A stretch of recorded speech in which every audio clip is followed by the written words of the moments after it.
અંગ્રેજીમાં એને international forest day કહેવામાં આવે છે, એટલે આંતરરાષ્ટ્રીય વન દિવસ તરીકે પણ આપણે એને ઉજવીએ છીએ.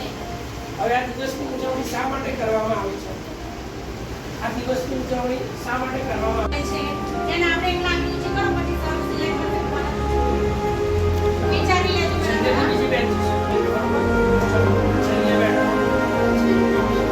પૃથ્વીનું પેપ્સુ. શું જવાબ આપ્યો? પૃથ્વીનું પેપ્સુ. સાલી પણ એના માટે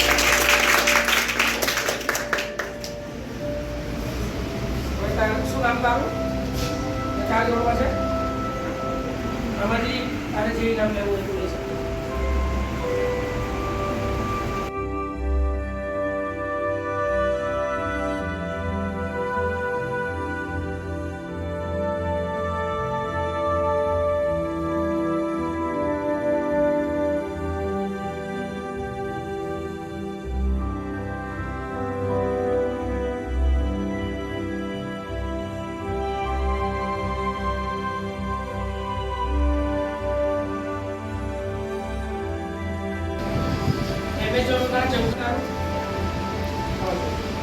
ધોરણમાં છે 7મા ધોરણ. ફરીથી તાલીઓ પાડો એના માટે.